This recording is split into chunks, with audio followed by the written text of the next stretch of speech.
Hello, people watching online. Well, everyone's watching online technically. It's semester 1, 2020. It's semester 1, 2020, which is why I'm here in my room instead of at university. And this is the revision seminar for Intro Math Econ 1. And I've got a request to work through a problem, and we'll see how we go as we move along. So this is some stuff that I was sent by one of the students. And what did you say? Where was it? Question page 12, sorry. Yep. This one here? Is that page 12? No, that's page 13. Sorry. This one here. Yeah, that's the one. Okay. So it says use Lagrange multipliers to find the optimal value of x squared minus 3xy plus 12x subject to the constraint 2x plus 3y equals 6. Okay, so I know how I would do that, but your lecturer might use very slightly different notation and have conventions about pluses and minuses. So you'll just have to let me know if it looks a bit different. I'm just going to write it down. Yep. So that I can switch over to my document camera.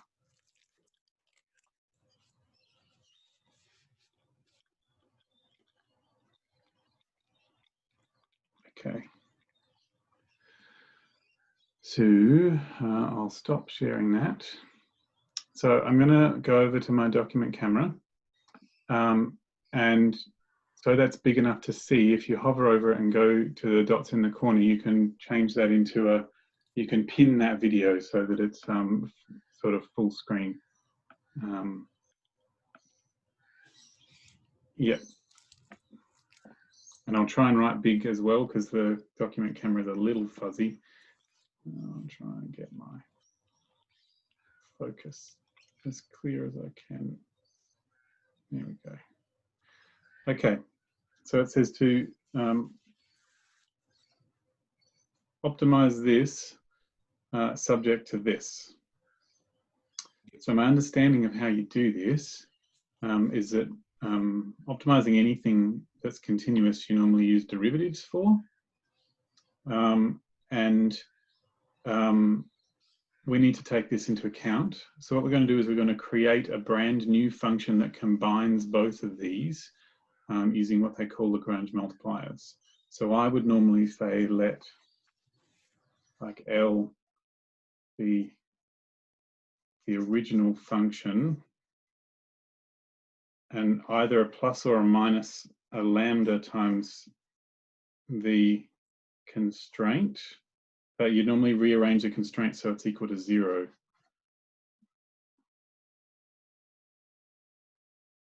So tell me, is this what your lecturer would normally do? And would they put a plus or a minus in this spot? He put a plus. Okay, cool. It probably doesn't matter in terms of finding the final answer. I'm pretty sure that depending, the plus or minus means that you interpret what the lambda means in a slightly different way, I think. Yeah. So, okay. And so then what you do is just like all multivariable optimization problems, you find all the derivatives of big L. Do they use a curly L?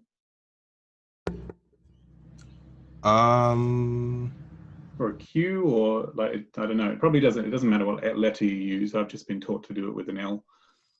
Yeah, he put G, X, Y, and so he calls this G of X, Y. Yeah, and lambda as well. Yeah. Okay. Cool. And he made that equal to the first equation plus lambda with the brackets. Oh, so he called all of this G. Yeah. Got it. So he called it that G of X and Y and lambda be equal to all of that. Yeah, that's right. Sweet. Okay. Good to know.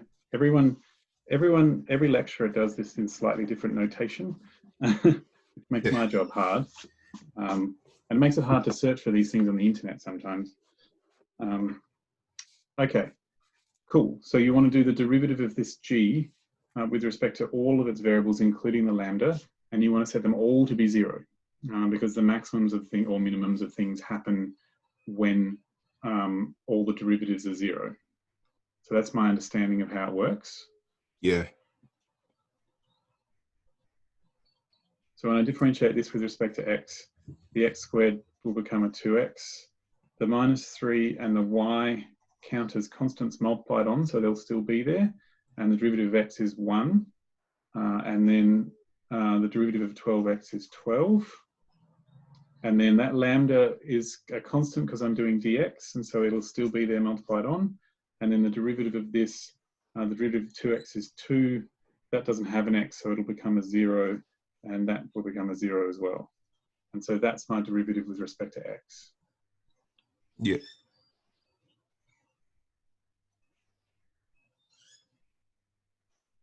Okay, and then my derivative with respect to y,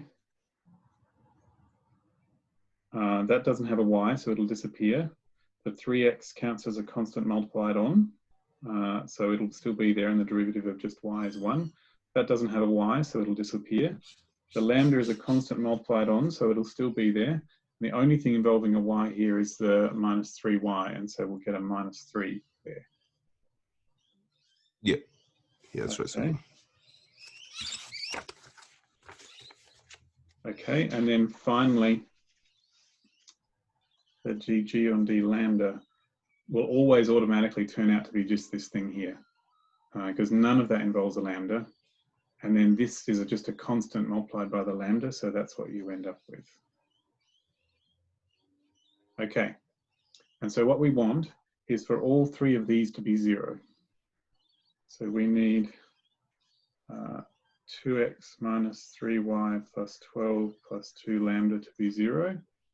And minus 3x minus 3 lambda to be 0, and 2x minus 3y minus 6 to be 0. We need all of them to be true at once. So the lambda is just a variable that we added in order to help us solve the problem. Most of the time, nobody actually needs to know what the lambda is. And so the first step is usually to try and get rid of the lambda. That's how I normally go about doing this. And so I would say that the easiest one to make the lambda go away is probably this one, because I can get the lambda in terms of x. But what some people do is that they, multiply one by something and the other by something and add them together to make the lambda go away. It doesn't really matter what method you use. It's 3 linear equations and 3 unknowns, and so you could use matrices as well if you wanted. You said that somewhere near the end there was a problem that you weren't sure about. Are we up to that yet? Yeah, it was a minor confusion with one of the equations above, but it's already been solved. So I think I get it now. Yeah. Cool. Awesome. What was the thing that solved it, just out of interest? It was one of the it was when you did lambda. Yeah. So that's just like that remained a constant. You didn't actually change that one. No, and that's set up deliberately that way. But yeah, all of this, because you're doing d lambda, counts as a constant, and so it's just number times lambda, and when you differentiate that, you get the number. Right. Yeah. Cool. And so now we're up to here, and we're supposed to solve these 3 simultaneously. So if I did like 3 times number 1, I'd get 6x minus 9y plus 36 plus 6 lambda would be 0. And then 2 times number 2 would be like minus 6x minus 6 lambda would be 0. And now if I add them together, the lambdas will go away. Okay. That's how I would do it. So they disappear. I get minus 9y plus 36 equals 0. Oh, cool. The x's went away as well. That would almost never happen, I'd say. But, it happened today. If it didn't happen, then you'd still have 2 simultaneous equations left that involve both x and y, and you'd have to use whatever methods you know for solving them. But we can do this now. We've got, if we put the 9y off of this side by adding it, it'll end up here. And then we can divide by the 9 and we get y equals 4. Beautiful. I'm not going to be able to scan these, I'm sorry, because I'm working from home. So if you need me to slow down or stop so you can write something, just let me know. And then I guess we can sub that into to number 3, because that's the one that only has x and y. So we've got 2x minus 3 times 4 minus 6 is 0. 2x is, what's that, 12 plus 6 is 18, so x is 9. And so therefore,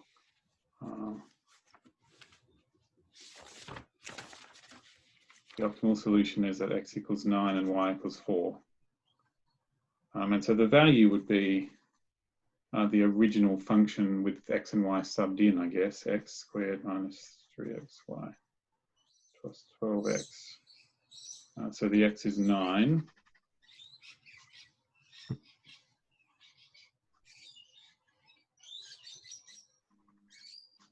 And the y is 4.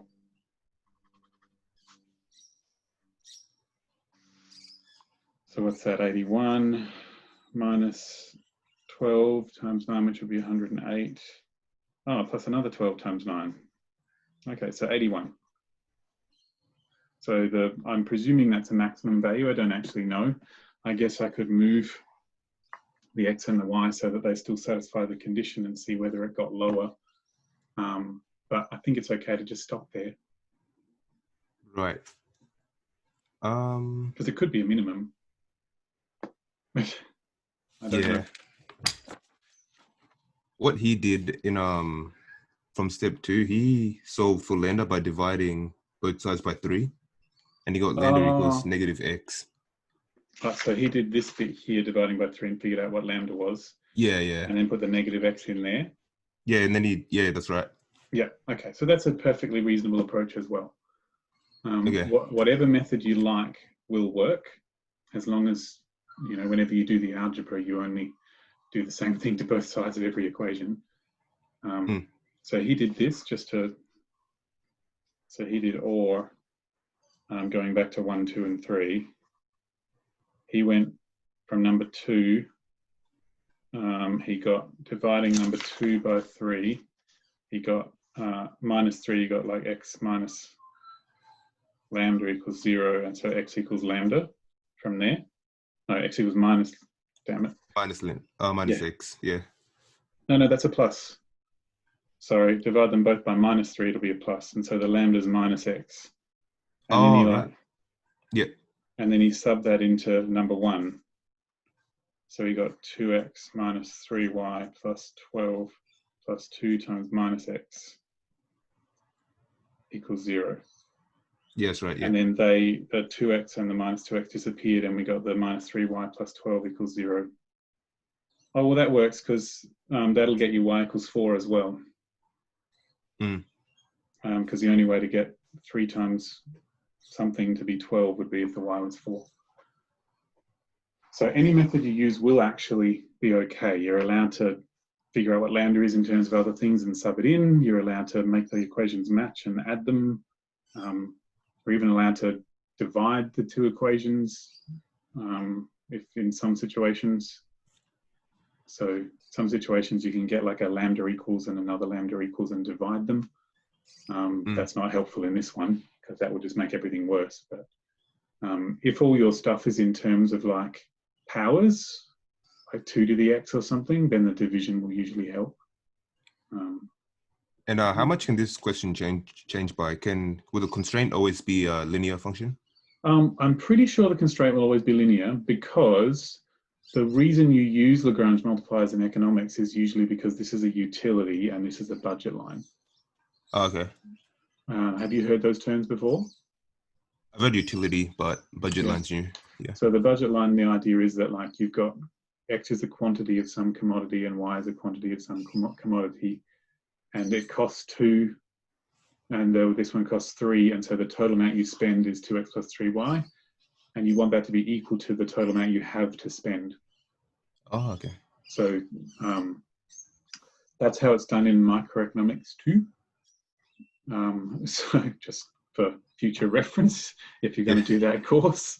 So yeah, utility is often used in microeconomics, and for an individual, the constraint is how much they have to spend. All right. And so it's really common for your constraint to be linear. So I'm guessing that your lecturer is probably only going to use linear ones. Yeah. It does work for anything, but it gets really horribly complicated. Yeah, I was concerned. I was Because you thinking can that. imagine if this was like, 2 to the x, equals whatever. But it's that this one often comes out to have powers in it in microeconomics. Okay. Like a Cobb-Douglas production function, they call it. So yeah, so sometimes this ends up having powers. So since this is all really just multiplication and addition, when we did our derivative, we ended up with being able to use addition and multiplication to solve it. But if it's got powers, you tend to have to use division to help you solve it. So yeah. Yeah. So whatever works, works. Yeah, I think I prefer that method. It's more easier. Yeah, well, sometimes you can't tell, and you've got to decide on the day what you're going to do. But I always prefer doing this sort of thing than subbing in, because if I sub in, I'm more likely to lose a minus. If I had a -2 and then a -x, I would almost be guaranteed to lose one of them and get it wrong. So, yeah. So how are you feeling, Lou? I'm good, thank you. I'm just double checking because you mentioning the Cobb-Douglas function reminded me that I never understood homogeneity. Okay, so you're going to have to talk to me about that, because homogeneity is an economics word that goes with the maths that you're doing, and so it's not a maths word. Okay. It might be related to a maths idea, but you're going to have to tell me a bit more about it. Or, if you've got the notes on your computer, you can share your screen so that we can have a look at it, or something like that. Could get them if you give me a second. Yep, that'll work. My understanding of it was it was looking at the Cobb-Douglas function, and it was saying we've got Q equals alpha k into C, something L into C, and it was working out what would happen to the variables if you doubled the quantities. Yeah. Yeah, I think I know what question that is. That's on the same document, I'm pretty sure. Cool, even better. It would be cool to see the notes as well. So if it's in this document, we might be able to say... I think it was the very last question, maybe.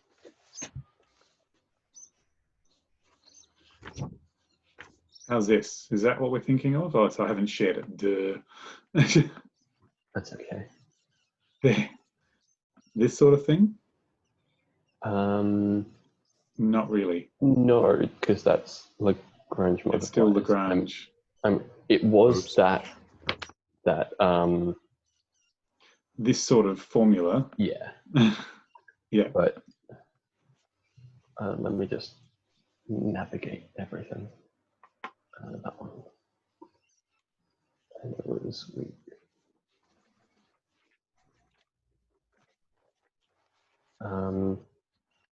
Might be in here.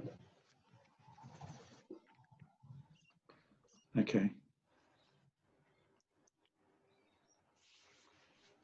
So just while you're looking, Gerald, this is what I was talking about, actually. So you see this constraint here? Yeah. That PK is the price of K, and the PL is the price of L. Oh, okay, right. I don't know why M. Maybe M stands for money, or maximum budget. Yeah, I see that. I see now. Did you want to see me do this one as well? Yeah, I think that would help. Actually, yep. Hello. Oh, they've gone. Oh, well. Okay, so I'm just going to write it down. So maximize subject to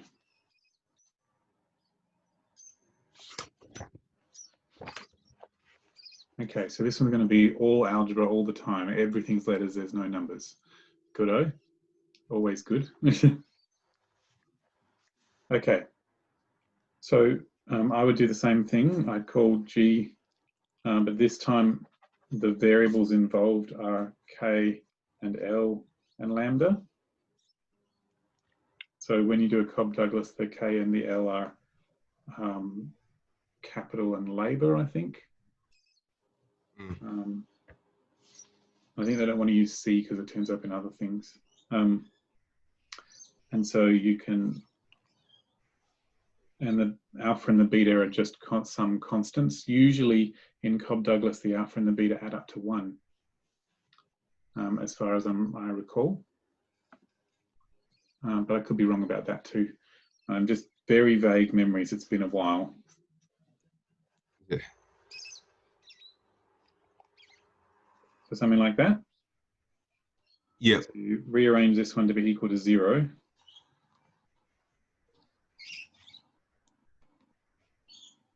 Like that. And then what we do is we do dg over dk. So the a is a constant multiplied on, so it'll still be there. The L to the power of beta doesn't involve a k, so it'll still be there. And then the k to the alpha, you multiply by the current exponent and put the exponent down by 1. Yeah. And then this one, the lambda is a constant multiplied on, so it'll still be there. And then the only bit of this that involves a k is this, and this pk is a constant multiplied by the k. So I end up with that. And then dg on dl, the a is a constant multiplied on, the k to the power of alpha is a constant because we're doing dl, and then we'll go multiply by the current power and put the power down by 1. And then the lambda is a constant multiplied on. The only thing that involves an L is this one, so that'll be PL. Yep. Rightio. And then the dg on d lambda will always be just this bit here.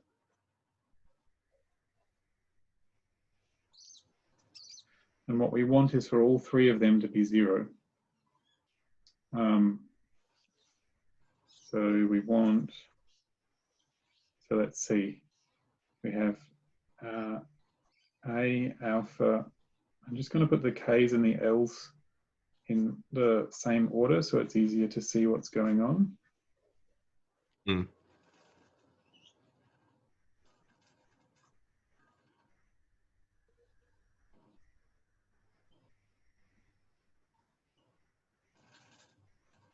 And PKK plus PLL equals M. I just skipped a step. Technically, you want to make, no, I'm just going to pop it. So if I don't set it up nicely, I'm going to feel like I missed something. Okay. So there is a lot going on here, but most of this is all the same. Like there's an A in both of these. There's lots of K's in both of these and lots of L's in both of these. Yeah. So they're not actually that different. These are different by 1 K and 1 L and the alpha and the beta. And so it seems to me that division would get rid of all those commonalities. So yeah, if I went from number 1, did this, lambda pk is minus A alpha, K alpha minus 1 L beta. And from number 2, I get lambda PL is minus A beta, K alpha, L beta minus 1. Then if I go this divided by that on this side, because this divided by that is okay, and then you'd have to divide this by the same thing, but this is the same thing as that, so you're allowed to divide them. Yeah. So you can divide. So this divided by that will be PK divided by PL because the lambdas will cancel out. But just to be completely clear about exactly what's going on here,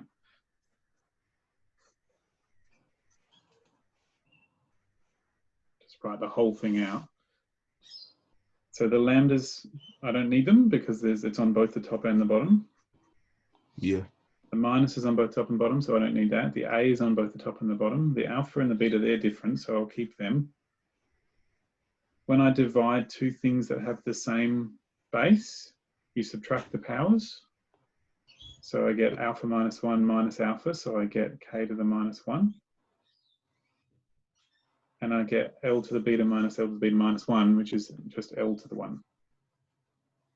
And so that's the same as alpha L over beta k, because timesing by k to the minus 1 is the same as dividing by k. And so that's a really cool solution. And most of the time, you don't actually care what either L and K are. You only care how they're related to each other. So I would actually rearrange this into L divided by K.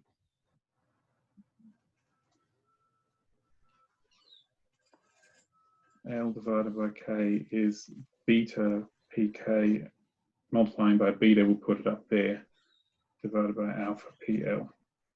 That's what I would do, because this is a relationship between L and K. Yeah, he did the same thing. And the only other thing you could do to finish it off would be to go like L is like, yeah, multiply both sides by K. Alpha PL times K. Yeah. And so then what you could do then is it would be possible to sub that in to the last formula you have, number 3, to try and figure out what K and L are in terms of M. Yeah, that's what he did. Yep, yeah. But is that a part of the question, or is that just like an extra thing to kind of demonstrate? Well, no, you do need it, because you're supposed to figure out, like in the other one, we figured out X equals number, Y equals number. Okay. In my original formula, the variables were K and L. And so the goal is to figure out K equals something, L equals something. Right. Where they don't involve each other, they just involve the various other letters that you would have numbers for if this was a real situation. So if this was a real situation, it'd be like 5k to the 0.8, L to the 0.2 or something like that. Yeah. And so the idea is to have a formula for K and L in terms of all the other letters that aren't the variables you're differentiating against. So, I mean, if I was in a really good mood, I would probably attempt to, I don't like these fractions, they're gonna freak me out. I would probably go down a different road, but I've got it in this format at the moment, so I would probably sub it in. But I might have gone back to equation number 3, just here.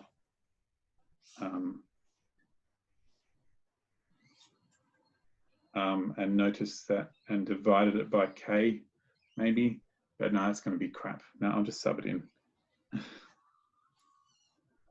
So now I've got pk times k plus pl times beta pk over alpha pl times k is m.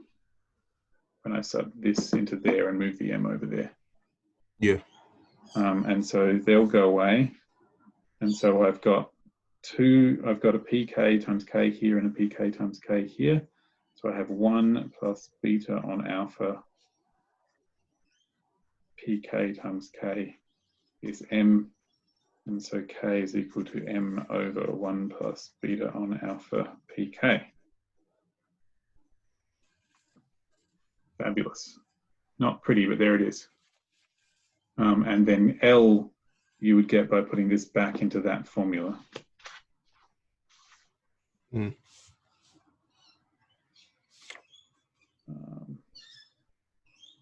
Equals beta pk on alpha pl times m on 1 plus beta on alpha pk. Which is awful. Don't like it. Just a quick Yep. note. When k equals m over This thing. Yeah. He has alpha m over. Oh, that's all right. So most mathematicians and people generally don't like fractions inside fractions, because we've got a fraction inside a fraction. If we multiplied this by alpha, then that would get rid of the alpha on the bottom of that fraction there. So we can multiply the top and the bottom by alpha. Like that. Yep, that's right. So I probably should have done that way back here, multiply everything by alpha so that I didn't have a fraction here that I'm going to have to divide by. So I could have gone this way and multiplied everything by alpha here. And then gotten straight to there. Yeah. Okay, so that's going to make this bit a little easier, isn't it? So the L is going to be beta on alpha pk on pl times alpha m on alpha plus beta pk. So there's a pk on the top and the bottom. There's an alpha on the top and the bottom. And so I get beta m on pl, alpha plus beta pl, which is pleasant, right? Because the original setup, the k and the l weren't really different from each other. The only thing that was different was whether the alpha or the beta was attached to them. Yeah, okay. And so you would expect the final formulas for what k and l work out to be really similar to each other, but only different in terms of switching an alpha and a beta, which is what we've got. Because the original formula they were so similar, and so they should still be similar at the end too. So that's kind of nice. Yeah. Technically, you're supposed to find the actual maximum, but I don't think he wants you to do that. Yeah, I think he just stops there once he finds what k and l is equal. So this is saying that the maximum happens when k is equal to this and l is equal to that. So I think that a person reading my working here would find this difficult to find where the answer was, and so you would say, so maximum when k equals alpha m over alpha plus beta pk, l equals beta m alpha plus beta pl, just so that they can find your final answer on the page. Yeah. Never a bad plan to do that sort of thing. Especially at the moment when everything's just that tiny bit more stressful than a normal semester. So you don't want to stress your marker out. So how are you feeling about that? Yeah, that was pretty clear. I think I was a bit confused in the middle, but that pretty much clarified it for me. Yeah, cool. So yeah, that move where you divide them is really useful when everything's got powers in it. Yeah, but there are all sorts of ways you could have done it. You could have multiplied this by pk and multiplied this by pl and this by pk and done the subtraction like we did before, but then you would have had to factorize and this would have been annoying. So yeah. All right. Did you find that thing? Yes, I did. Pardon me. Can I just share my screen? Yes, you can. Should be able to. No,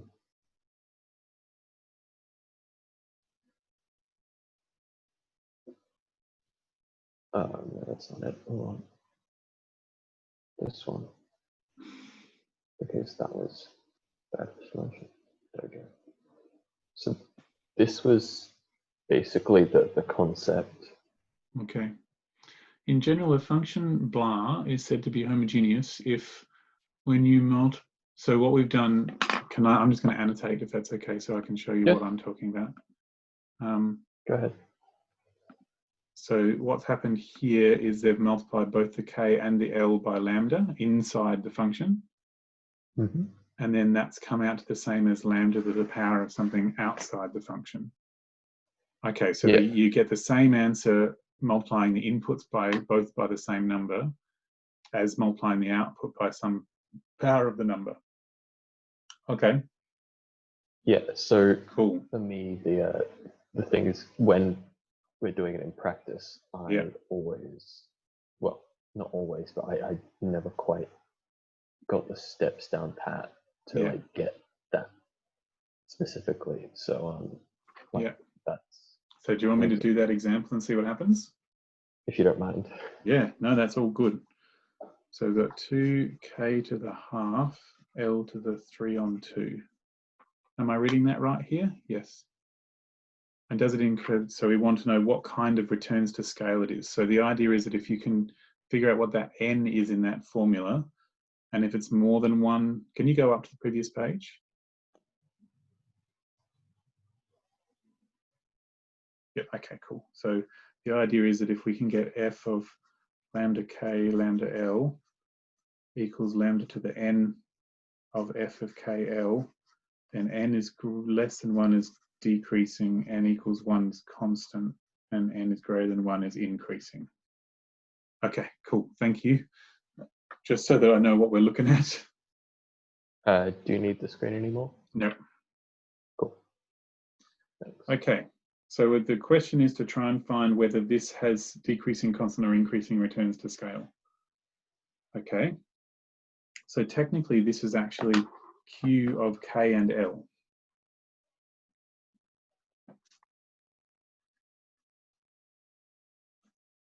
They're the two variables that are involved here. And so the idea is that we want to see what happens when we do Q of lambda K, lambda L, and see how that turns out.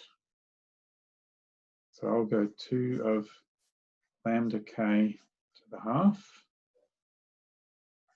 lambda L to the 3 on 2. Okay. Now the rules of powers say that the exponent can, if there's a multiplication inside, I can do that on both of them. So that's 2 lambda to the half K to the half. And same deal here, this would be lambda to the 3 on 2 L to the 3 on 2, like that. And so I'm going to bring all the lambdas together. So we've got a lambda to the half times a lambda to the 3 on 2. So when you times two things with the same base, you add the powers. So a half, 3 on 2 is 1.5. So that'd be 2.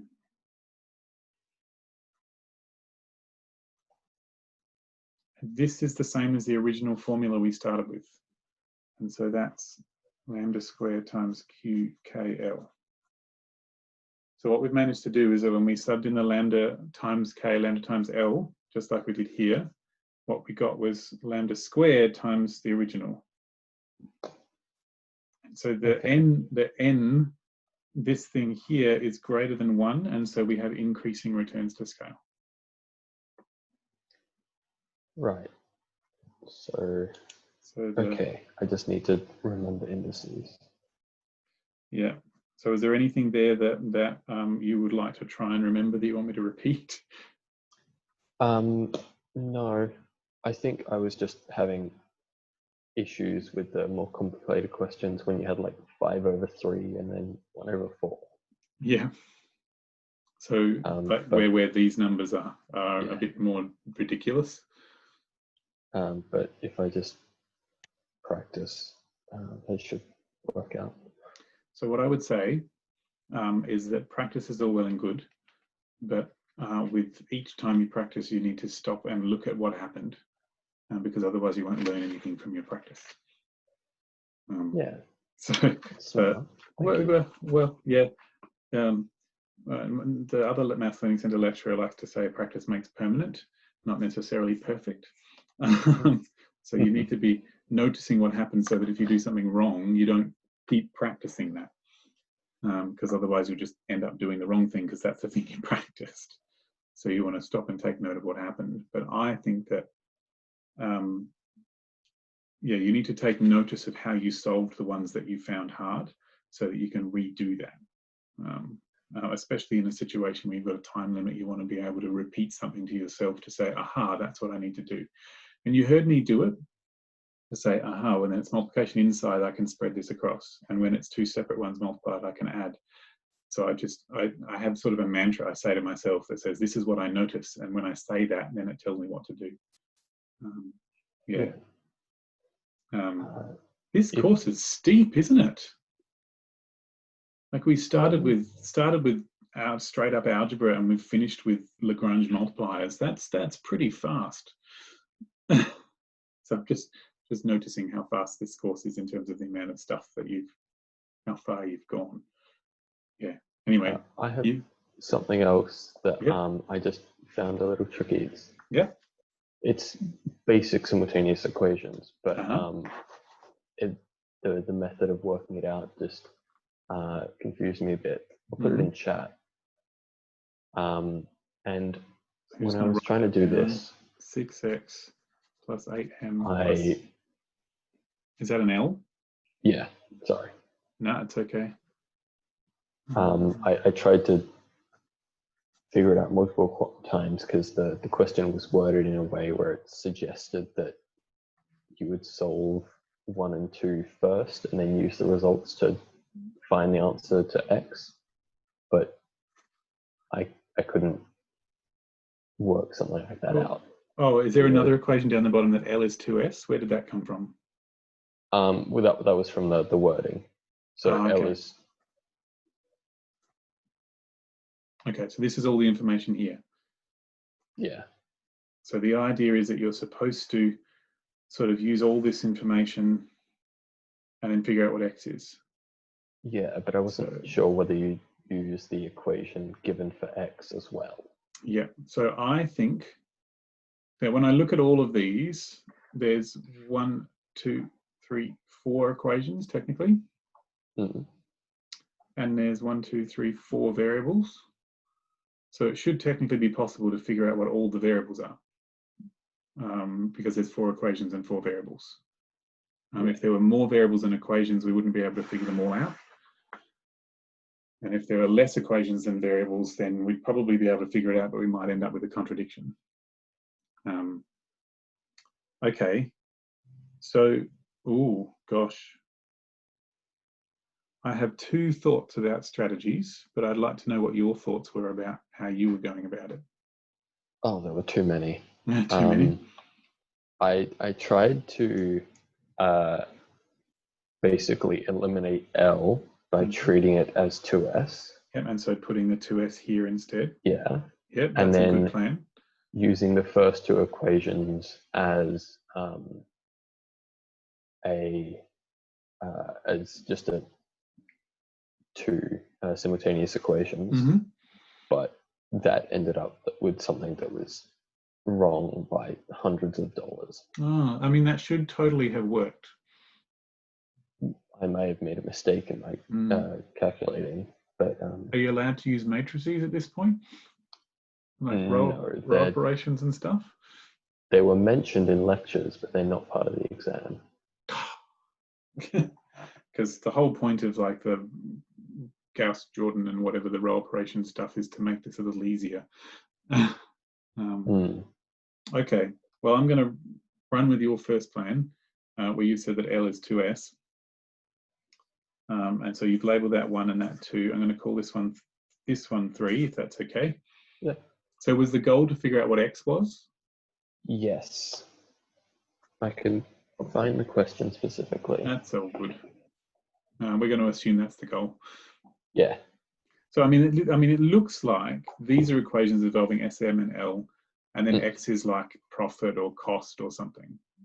Yeah, it's a cost. Yeah. Okay. So you sub number 3 into 1 and 2. That was your first move. So you got 6x plus 8m plus 9 lots of 2s is 173.20, and 7s plus 13m plus 17 lots of 2s is 291.05. And so this would be 18s, right? Yes. And this would be 34. Yeah. Okay, so the total number of s, we've got 6 and 18, which is 24.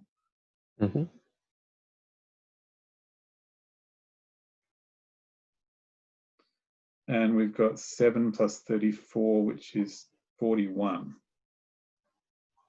Yeah. Okay, so now we're here and we have 2 equations with s and m. I'm going to call them 4 and 5 so that I know how to refer to them. Okay. Cool. Oh, and my x, just a second, I'm going to sub it into 3 as well.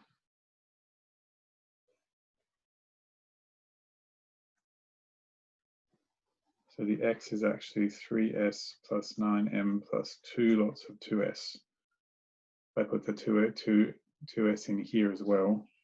So we've got 7s. That's what I'm looking at. Plus 9m. Yeah. Okay, so if we could figure out what s and m were, then we'd be able to do it. Yeah.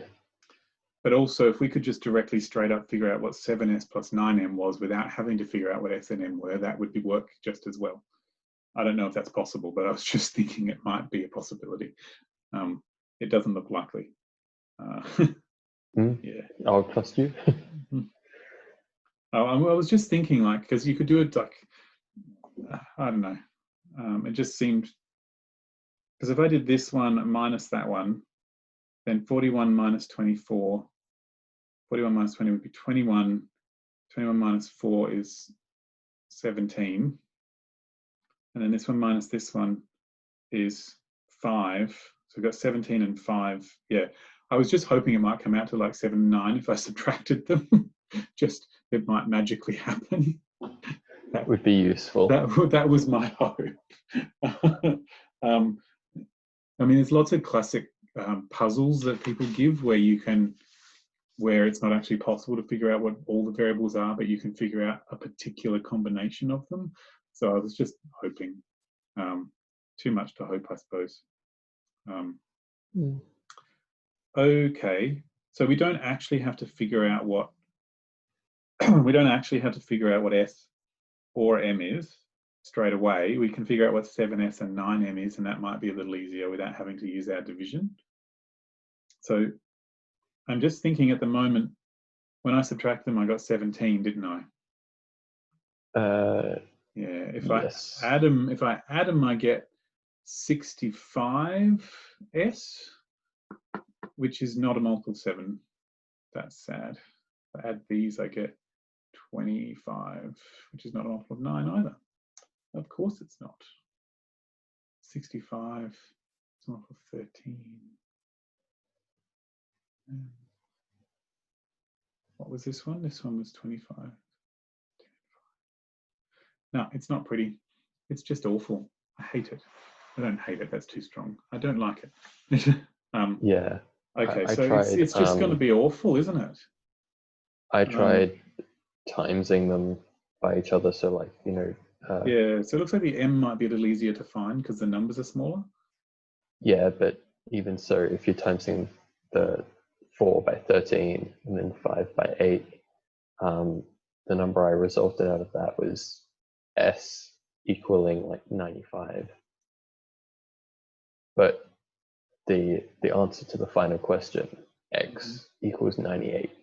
And there's no way that S can equal 95, but then X equal 98. Okay, no, that doesn't make any sense. So I'm just gonna try it though. I want to times this one by 13. So this is an 8 times 13. I'm just going to hold off and not actually figure out what the number is because it doesn't seem like it's worth the effort. And I'm going to times this one by 8.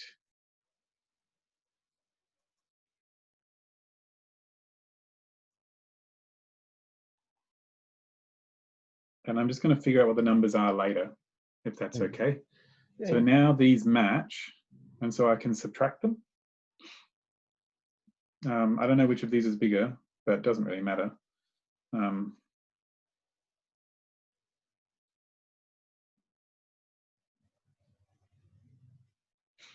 That's how many S's we've got, this minus that. And then the M's cancel, and then whatever this is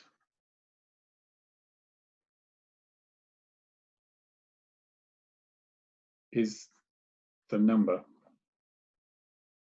Yeah. So it seems to me that S is whatever this works out to be.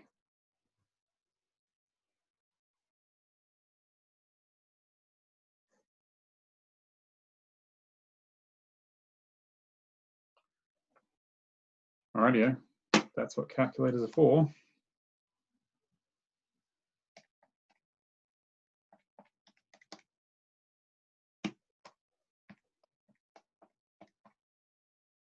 I just thought if I was going to use a calculator anyway, I might as well just do it all in one go. That is very fair. 4.8 exactly. Oh my, I did something very wrong then. So I did make sure I put brackets on when I did the top and the bottom so that my calculator knew that they went together. Okay. Because if I just put a divide here, it would only divide this number and that number, and then it would subtract this at the end. So, yeah. And I also know that if I had done this calculation in the middle, like there's just more places to be wrong.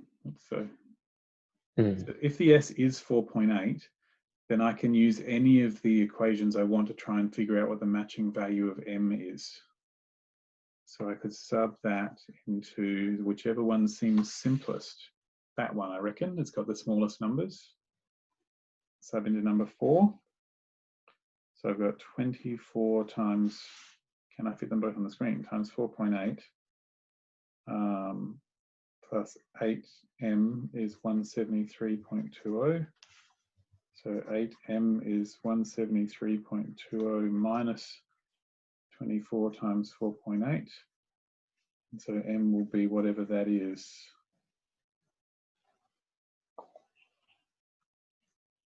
Divided by 8. So 173.2 minus 24 times 4.8 divided by 8 is 7.25. So yeah, something went wrong in your working by the sound of it. It definitely did. And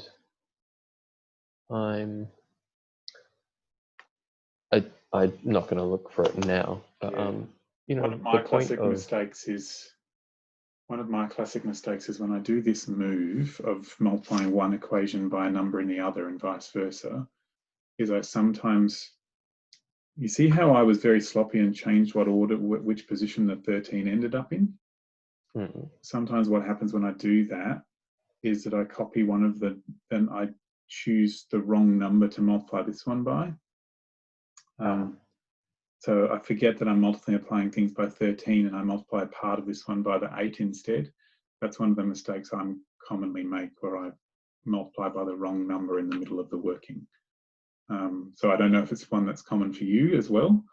But that's a useful thing I like to do, is to look for, even if I can't stop making the errors, I can look at the errors I make and go, right, which errors are the most common? At least I know to look for them. Yeah. That's So, why I'm focusing my revision on stuff like simultaneous equations. yeah.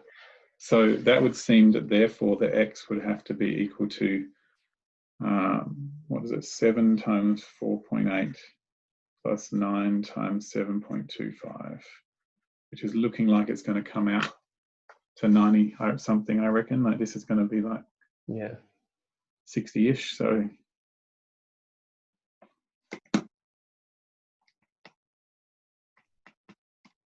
oh, damn it. 98.85. Perfect. Right.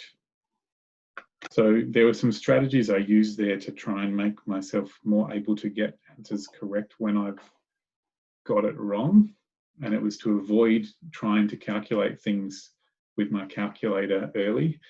Look, there was no point figuring out what 8 times 13 was, because they still match whether I figure it out or not. So that just meant that there was one less calculation for me to get wrong. Yeah. So yeah, that's really useful. Thank you. you're welcome. That also cuts down a bit of time. It does, and that's the, as horrible, as much as I can say I don't like the idea of timed maths because it just does more damage than good. It is the world we live in, and so we need strategies to deal with it. Yeah, cool. So, do either of you have anything else you want to talk about? I'm just going to check my email to see if anyone's trying to get in and can't.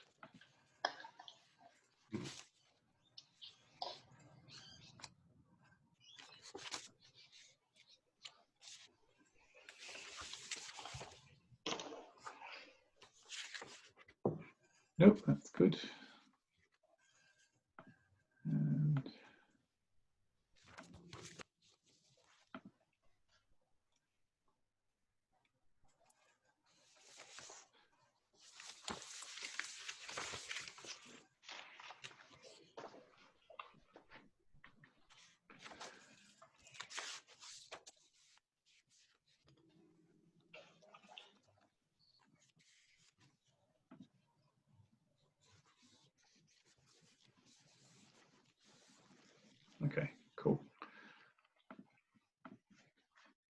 I was in a real lecture theatre, people could just walk in. Yeah, I'm good, thank you. All right. What about you, Gerald? Yeah, I think I'm having a look now, and I think I should be good on most things.